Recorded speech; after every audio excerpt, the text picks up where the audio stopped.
Now we will see what is the use of gold foil. उसने सिर्फ gold foil क्यों लिया, silver foil और भी कितने सारे कॉपर की होती हैं, काफ़ी सारे मटेरियल्स आते हैं. But why he use the gold foil, why he use the alpha rays, these are the important questions. Science पढ़ रहे हो, एवरीथिंग हैज़ रीज़न. ठीक है, तो आपको ये जानना ज़रूरी है कि उसने गोल्ड फॉइल क्यों, उसने गोल्ड फॉइल क्या क्या यूज में क्यों लेकर आया.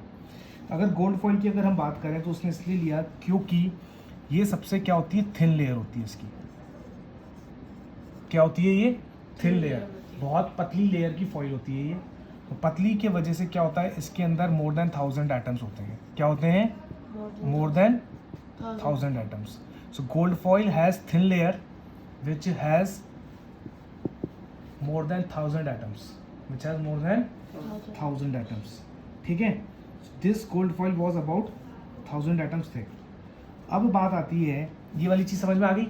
अब हम डिटेल डिस्कशन करेंगे अल्फा रेस के बारे में. आपको पता होना चाहिए कि ये जो अल्फा रेस हैं बेसिकली इनका क्या रोल है, what is the role of the alpha rays. Okay, so now we will see what is the role of alpha rays. Alpha rays, सबसे पहले अगर हम बात करें अल्फा रेस की तो इसका हमको पता होना चाहिए एटम्स का नेचर क्या है. अल्फा रेस क्या समझते हो, जैसे मान लो प्रोटॉन है, जैसे मैं अगर तुमको प्रोटॉन वर्ड यूज़ करता हूँ तो तुमको ये पता होना चाहिए कि I am talking about hydrogen, I am talking about hydrogen. That is why proton has the 1 atomic charge.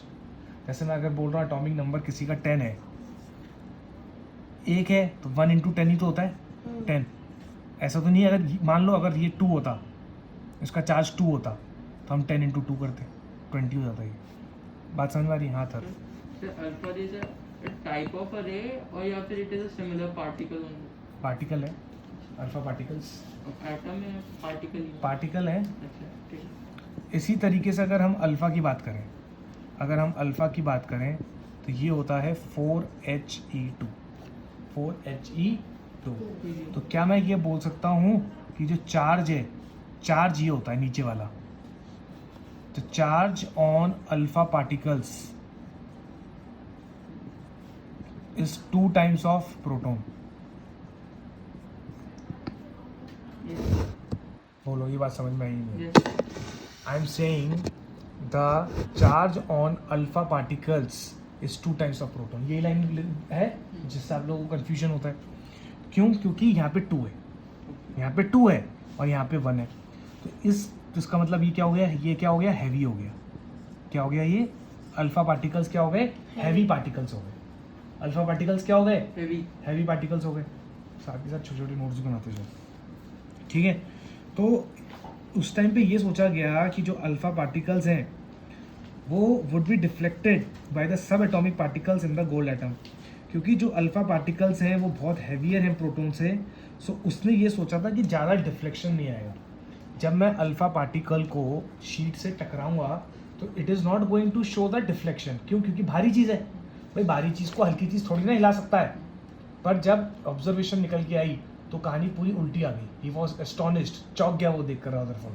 हाँ sir, I have a question sir. जो एटम होता है सर, पहले अगर ये भिड़ेगा तो सर माइनस वाले पॉइंट पे भिड़ना चाहिए. अभी कुछ नहीं, वो ये डू नॉट थिंक कि माइनस से भिड़ेगा प्लस से भिड़ेगा. वो तो हाँ, अभी अभी हमें कुछ नहीं पता है अंदर क्या है, मुझे क्या पता. तुम तो उस दिन उस समय को समझो कि जब हमको कुछ पता ही नहीं कि एटम के अंदर क्या होता है. मुझे क्या पता क्या होता है एटम के अंदर, वही तो निकाल रहे हैं. अब इसने बम्बार्डमेंट किया, कैसे बम्बार्डमेंट में किया वो मैं आपको अभी बताने वाला हूँ कि how he bombarded alpha particles on the gold sheet. ठीक है,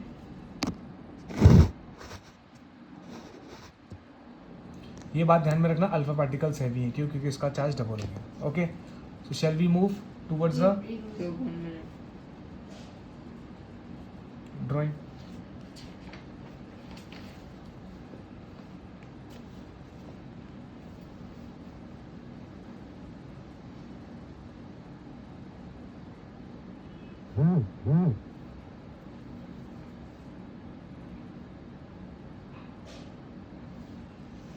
ओके, ठीक है. heavy. Now I am sketching some rough drawing like this. You can also sketch if you want.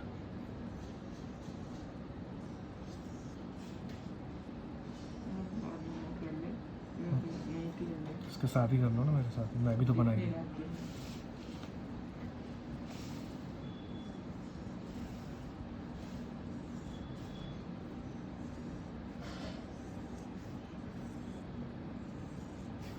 ये एटम्स का अरेंजमेंट है कुछ गोल्ड फॉइल में, ठीक है।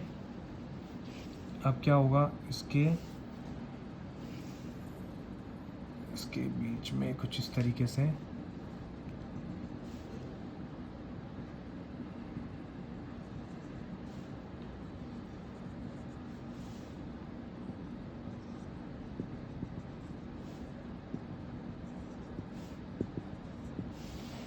ये मैंने सर्कल किए जो तो this is how it is arranged. जब अल्फ़ा पार्टिकल्स को हमने गोल्ड फॉइल से भेजा तो हमने क्या देखा कि जो कुछ अल्फ़ा पार्टिकल्स हैं वो ऐसे गए सीधे, this is how they went. ये देखो अल्फ़ा पार्टिकल्स जा रहे हैं, अल्फ़ा पार्टिकल्स कुछ ऐसे जा रहे हैं, कुछ क्या हो रहे हैं, ऐसे टकरा रहे हैं, ये गए डिफ्लेक्ट हो गए, कुछ गए ऊपर चले गए, स्कैटर हो रहे, some are scattering, dotted arrangement they all are atoms. ये तुमको मैंने सिर्फ डिफरेंस शो करने के लिए डॉटेड पोर्शन बनाया है, ओके। ये सब क्या है, इसके सेंटर्स हैं, ओके। ये हो गया तुम्हारा, कुछ अजीब अजीब से इस तरीके से डिफ्लेक्ट हो रहे हैं, ठीक है, कुछ सीधे भी निकल जाते हैं। So this is how everything is happening.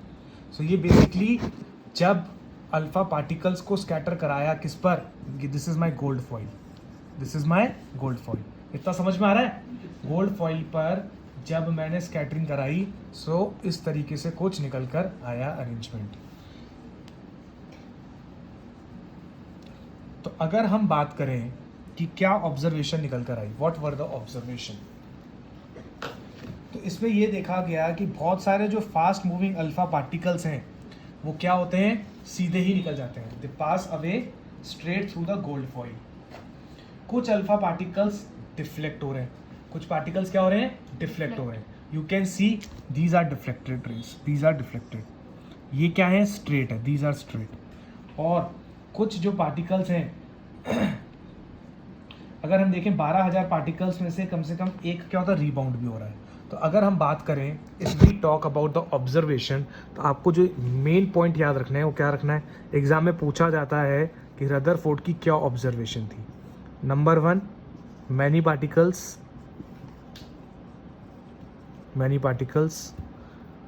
Went straight, straight is the important word. बहुत सारे पार्टिकल्स सीधे ही चले गए, बहुत सारे पार्टिकल्स सीधे चले गए। दूसरा क्या हुआ, many particles deflected, many particles deflected, and one atom out of 12,000 particles, one out of, ये बिल्कुल याद होना चाहिए आपको, समझ में आ रहा है, वन आउट ऑफ एवरी 12,000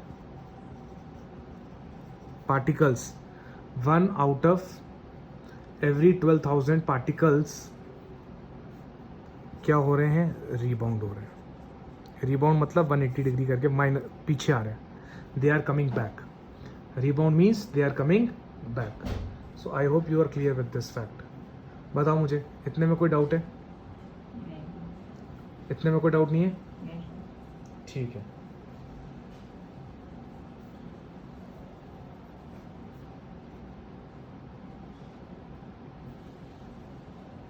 अब जब ये ऑब्जर्वेशन आई तो इस ऑब्जर्वेशन के बेसिस पर उसने क्या कंक्लूजन निकाला, another important question for the exam. So now what is the conclusion, exam में पूछेगा आपसे कि रदरफोर्ड का क्या कंक्लूजन था। ऑब्जर्वेशंस तो अभी हम लोगों ने पढ़ा कि ऑब्जर्वेशन क्या थी, now we are going to discuss the conclusion.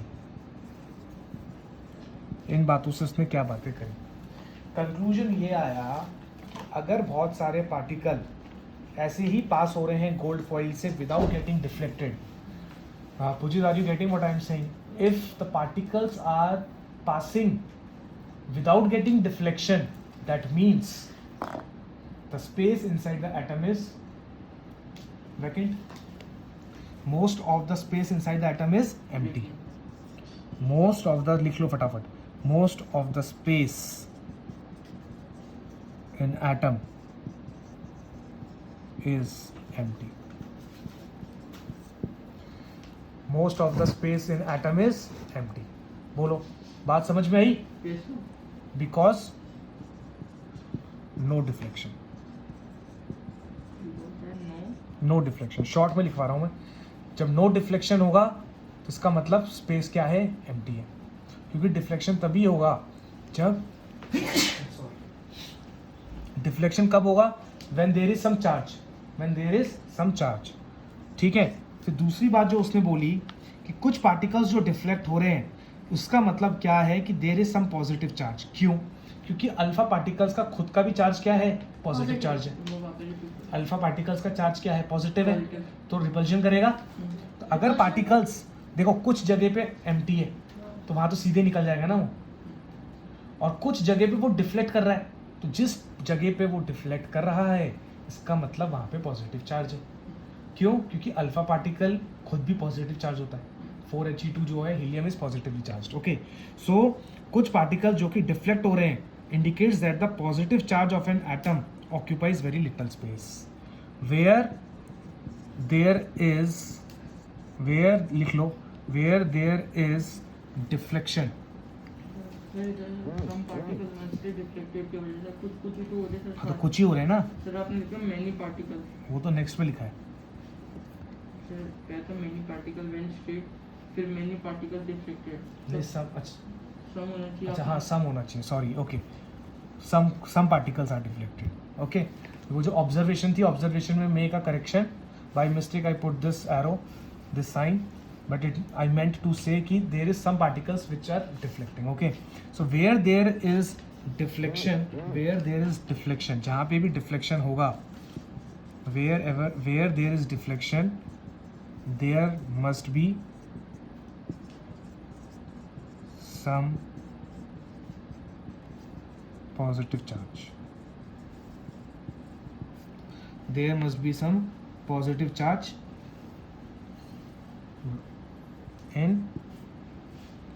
little space. Space little है क्योंकि ज़्यादा डिफ्लेक्शन नहीं हो रहा है. और जो रिबाउंड हुए हैं अल्फा पार्टिकल्स, जो कि रिबाउंड हुए हैं 180 डिग्री से, इसका मतलब क्या है कि सारा पॉजिटिव चार्ज और सारा जो मास है गोल्ड एटम्स का वो कहाँ पे कॉन्सेंट्रेटेड है? एटम के अंदर ही. हाँ पूछो. Doubt sir, how will they deflect sir? Sir angles बताया था ना, they get deflected some angle. नहीं सर, वो सही बात है सर. पहले अगर अपन अभी काउंट करते सर, पहले सर इलेक्ट्रॉन्स आते हैं. सर पहले इलेक्ट्रॉन से फिर सर उनको डिफ्लेक्ट होना चाहिए, तो डिफ्लेक्ट होंगे नहीं इलेक्ट्रॉन से, बल्कि उनके साथ और हो जाएंगे. तो सर प्लस प्लस रिबाउंड कैसे होंगे सर? डिफ्लेक्शन वहाँ की बात क्यों? न्यूक्लियस पे क्यों? जैसे मान लो ये है, अगर यहाँ से एक रे आ रही है कि यहाँ ये वाली जो रे है ये डिफ्लेक्ट करेगी क्योंकि ये क्या है? पॉजिटिव है. अंदर से भी निकल जाएगी. अंदर से तो कुछ निकल रही है, जहाँ पे कुछ भी नहीं है वो तो सीधी निकल गई. अच्छा. हर जगह जा रही है ना रेस. तो क्योंकि न्यूक्लियस का जो साइन होता है, चार्ज होता है, वो पॉजिटिव होता है. रेस तो हर जगह जा रही है. Rays are going all the sides. Okay. यहाँ से गई, अगर खाली थी तो सीधी निकल गई. जब इसने न्यूक्लियस को एनकाउंटर किया तो ये डिफ्लेक्ट हो गई. क्योंकि न्यूक्लियस का चार्ज पॉजिटिव पॉजिटिव है. प्रोटॉन होता है और न्यूट्रॉन होता है. न्यूट्रॉन जो होता है वो तो न्यूट्रल होता है. यस. तो अब बाकी थर्ड ऑब्जर्वेशन क्या लिखोगे रीबाउंड के लिए? कि क्या लिखोगे? लिख लो कि थोड़ा सा जो alpha particles those which are deflected by 180 degree, जो 180 डिग्री से डिफ्लेक्ट कर रहे हैं उनका क्या करना है हमें?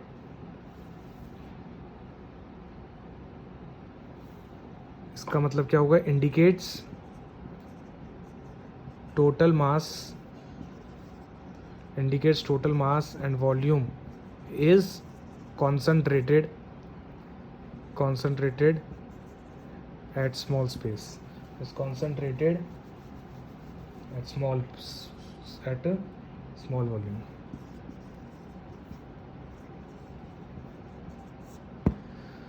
बोलो, समझ में आया? एग्जाम में पूछा जाता है रदरफोर्ड की क्या एज वो थे, क्या क्या चीज़ें उसने ली, उसका ड्राइंग जो हमने बनाया, इसकी जो ऑब्जर्वेशन थी, इसका जो कंक्लूजन था। तो कंक्लूजन थर्ड वाला समझ में नहीं आया। हैं थर्ड वाला कंक्लूजन समझ में नहीं आया। 180 डिग्री रिबाउंड हुआ था ना, हाँ। इसका मतलब सेंटर में कोई चीज़ है छोटी सी, जहाँ पे सारा मास नंबर है। मास नंबर कहाँ पर है बताओ मुझे। हमने तुमको सिखाया था प्रीवियस लेक्चर्स में, न्यूक्लियस जो में। मास नंबर है वो सिर्फ और सिर्फ न्यूक्लियस की वजह न्यूक्लियस से पर है। रहता है। क्योंकि मास नंबर जो है प्रोटॉन्स और वो न्यूट्रॉन्स। प्रोटॉन्स और न्यूट्रॉन्स की वजह से। तो इस 180 डिग्री का जो रिबाउंड हो रहा है, अच्छा। This shows that the total mass of the atom is concentrated in a small volume.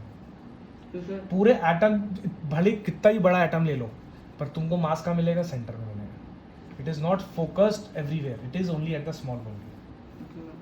Sir मान लो अभी आप बोल रहे थे सर, वो ये है एटम, इसके अंदर बीच में न्यूक्लियस है, आप बोल रहे थे वो रिबाउंड करेगा जब वो प्लस प्लस होगा। अब सर इसमें ये बात होगी तो थर्ड वाला भी तो मैच कर रहा है वैसे, 180 उसका भी तो होना चाहिए। तो मैं confused हूँ। मान लो कि एटम है। नहीं नहीं, जैसे वो है ना न्यूक्लियस है, जैसे मैं बताऊँ, ये लिख लिया। हाँ, ये इसका ओके। होगा। बराबर एटम है।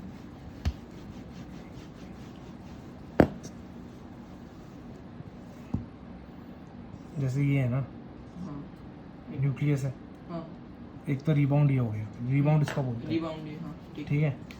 ये है पार्टिकल्स है, न्यूक्लियस है ये। हाँ। जैसे ये यहाँ पे आया तो ऐसे टकरा के चला गया, अच्छा, मतलब समझ में आ रहा बीच है? में ही हो रहा हाँ, बीच से ये मतलब है इसका कि जैसे ये बोल रहा है ना कि जो small fraction of alpha particles जो डिफ्लेक्ट कर रहे हैं 180 से, उसका ये मतलब होता है कि जितना भी पॉजिटिव चार्ज और तुम्हारा जो मास है एटम का, वो कहाँ पे कॉन्सेंट्रेटेड है, 180 डिग्री। स्मॉल वॉल्यूम में, छोटी सी जगह पे।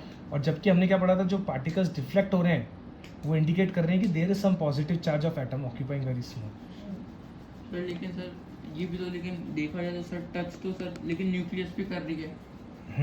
तो सर फिर लेकिन सर न्यूक्लियस पे टच करी तो सर थर्ड वाला लगना चाहिए ना कि सर ये मास के हिसाब से है ना, तुम समझ नहीं रहे हो। जैसे 180 डिग्री है, हाँ तो 180 डिग्री पे रिबाउंड कर रहा है हाँ। जो बिल्कुल सेंटर पर है, हाँ। और जो उसके साइड फेसेस पर है अच्छा। वो क्या कर रहा है, उस तरीके से डिफ्लेक्ट। न्यूक्लियस का भी बीच वाला। हाँ, न्यूक्लियस के बीच वाला नहीं, न्यूक्लियस के सेंटर है ना ये हाँ। पार्ट सेंटर, यहाँ से हो रहा सर है। तो बाकी फर्क इसकी क्या जो होता है? आउटर कवरिंग सर, है न्यूक्लियस थोड़ा सा है, का- अरे अलग अलग हो रहा है, ऐसा कुछ नहीं, ये ऑब्जर्वेशन। थोड़ा थोड़ा फर्क पड़ता है। हाँ ठीक है, इतना आया समझ में। ठीक है सर, आप अल्फा रे दिखा सकते हो क्या ऐसे पार्टिकल्स?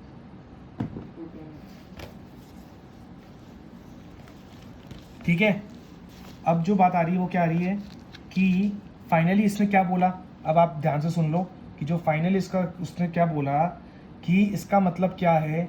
उसके रदरफोर्ड का जो एक्सपेरिमेंट है वो ये बोलता है कि हमारा पास पॉजिटिवली चार्ज सेंटर है इन atom.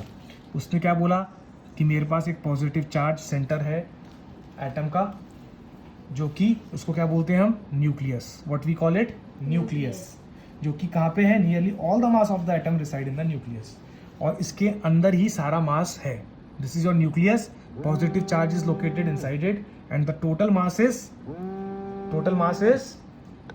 responsible for this. The electrons revolve around the nucleus in circular path. फिर इसने सोचा, कोई भी ऑब्जर्वेशन जिस तरीके से डिफ्लेक्शंस हो रहे थे, उसने कहा जो इलेक्ट्रॉन्स हैं वो क्या हैं, सर्कुलर ऑर्बिट्स में क्या कर रहे हैं, रिवॉल्व कर रहे हैं। कैसे कर रहे हैं, क्यों कर रहे हैं, ये सब कुछ पता नहीं चला अभी। दिस हमको अभी कहानी अभी भी पेंडिंग है, बट ये पता चल गया कि जो इलेक्ट्रॉन्स हैं they are revolving in a circular path, और जो साइज ऑफ न्यूक्लियस है वो बहुत छोटा होता है comparatively to the size of atom. Size of nucleus is very very small to size of atom. Size of nucleus is very very small than the size of atom. ये बात समझ में आ गई? तो ये इसका पूरा कंक्लूजन था। फिर कुछ एक ड्रॉबैक भी था। क्या था? ड्रॉबैक।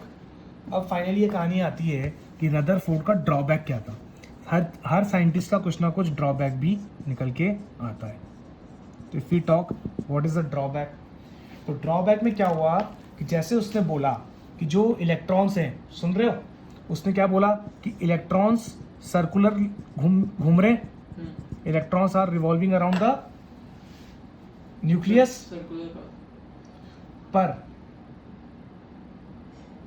पर और साइंटिस्टों का ये कहना था कि जो ये इलेक्ट्रॉन्स रिवॉल्व कर रहे हैं सर्कुलर मोशन में, ये स्टेबल नहीं है। क्यों? क्योंकि कोई भी पार्टिकल अगर सर्कुलर मोशन कर रहा है, if any particle is doing circular motion, तो वो एक्सेलरेशन में होगा। हमने आपको फोर्स एंड मोशन के चैप्टर में पढ़ाया था कि circular motion is always produces acceleration. और कोई भी बॉडी अगर एक्सेलरेशन करेगी तो जो चार्ज पार्टिकल है तो वो अपनी एनर्जी को क्या करेगी? रेडिएट करेगी। क्या करेगी? एनर्जी को। सुन रहे हो नहीं सुन रहे हो? कोई भी पार्टिकल अगर सर्कुलर मोशन कर रहा है तो उसके अंदर क्या आएगा? एक्सेलरेशन। और कोई भी बॉडी अगर एक्सेलरेशन कर रही है तो उस बॉडी से एनर्जी क्या होगी? रेडिएट होगी। तो निकल रही है, एनर्जी निकल रही है। तो इसका मतलब ये हो गया कि ये जो electrons around the nucleus revolve कर रहे हैं, अपनी एनर्जी को लूज कर रहे हैं। तो एक समय ऐसा आएगा जब ये अपनी सारी एनर्जी लूज कर जाएंगे, और जब ये अपनी सारी एनर्जी लूज कर जाएंगे तो ये तो फिर न्यूक्लियस के ऊपर गिर जाएंगे और ये एटम क्या हो जाएगा? कोलैप्स हो जाएगा। पर ऐसा होता नहीं है तो फट भी तो सकता है भाई। वो कोलैप्स का मतलब वही है, ठीक है। तो एटम क्या होगा? कोलैप्स हो जाएगा। तो atom is highly unstable. Rutherford ने ये तो बोल दिया, पर रदरफोर्ड फेल हो गया ये समझाने में कि how energy distribution in the atom is. He failed. उसने कहा, तो वो चीज नेक्स्ट साइंटिस्ट समझाएंगे, Bohr, which we will discuss in the next module. तो समझ में आ गया what is the main drawback? That he failed to explain the energy concept of electrons revolving around the nucleus. क्योंकि साइंटिस्टों ने बोला भाई तुम कह रहे हो कि इसके चारों तरफ रिवॉल्व कर रहा है, तो रिवॉल्व के हिसाब से तो ये एनर्जी रेडिएट करेगा। तो एक समय आएगा जब एनर्जी जीरो हो जाएगी, और जब एनर्जी जीरो हो जाएगी तो ये इसके ऊपर गिर जाएगा और एटम क्या हो जाएगा? कोलैप्स। तो इसका मतलब एटम तो हाईली अनस्टेबल है। तो जो मैटर है तो इसका मतलब क्या हो गया? Hence matter would not exist in the form that we know. So we should know that the atoms are quite, but we know that atoms are quite stable.